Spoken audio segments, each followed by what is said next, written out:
ముమ్మిడివరం వ్యవసాయ market committee పాలకవర్గ ప్రమాణ స్వీకారం కూటమి నాయకులు కార్యకర్తల సమక్షంలో వైభవంగా నిర్వహించారు. చైర్మన్ గా ఓగూరి భాగ్యశ్రీ, వైస్ చైర్మన్ గా గోలకోటి వెంకటరెడ్డిలతో పాటుగా మరో 14 మంది డైరెక్టర్స్ చే ఎమ్మెల్యే సుబ్బరాజు ప్రమాణ స్వీకారం చేయించారు. ఈ సందర్భంగా వారు మాట్లాడుతూ కూటమిలో పార్టీలు వేరైనా అందరూ కలిసికట్టిగా నడుచుకుంటూ ఆది నాయకులు పెట్టుకున్న నమ్మకాన్ని నిలబెట్టాలన్నారు.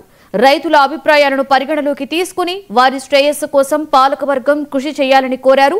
ఈ కార్యక్రమంలో MP Ganti Harish Madhur, MLC Perabathula Rajasekhar, DCCB chairman Tummala Ramakrishna, Janasena party Konaseema incharge Bandaru శ్రీనివాసరావులతో పాటు అధిక సంఖ్యలో నాయకులు కార్యకర్తలు పాల్గొన్నారు.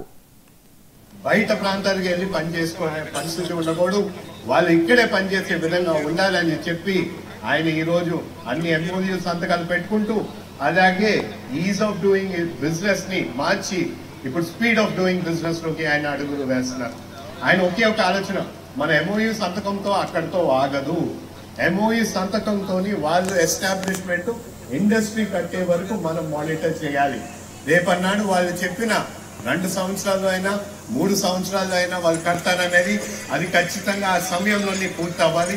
పూర్తి అయిన తర్వాత వాళ్ళు ఇచ్చిన హామీ ప్రకారం ఎన్ని జాబ్లు కేటాయిస్తారో అవన్నీ కూడా వాళ్ళు ఇవ్వాలని కూడా అదే విధంగా కూటమి ప్రభుత్వం ఆలోచన ముందుకు అడుగువేస్తుంది. మనం ఒక పక్కన మనం చూస్తుంటే మన నాయకులు అధినాయకులు అందరూ కూడా ఏ విధంగా పనిచేస్తున్నారో అదే విధంగా ఈరోజు ఈ మార్కెట్ కమిటీలు ఇవన్నీ సభ్యులు కార్పొరేషన్ అన్ని డైరెక్టర్స్ చైర్మన్ అందరినీ కూడా ఏర్పాటు చేసుకోవడం జరిగింది. మీ అందరినీ కోరేది ఏంటంటే మీకు ఇచ్చిన బాధ్యతలన్నింటినీ కూడా నెరవేర్చాలి. రాష్ట్రంలో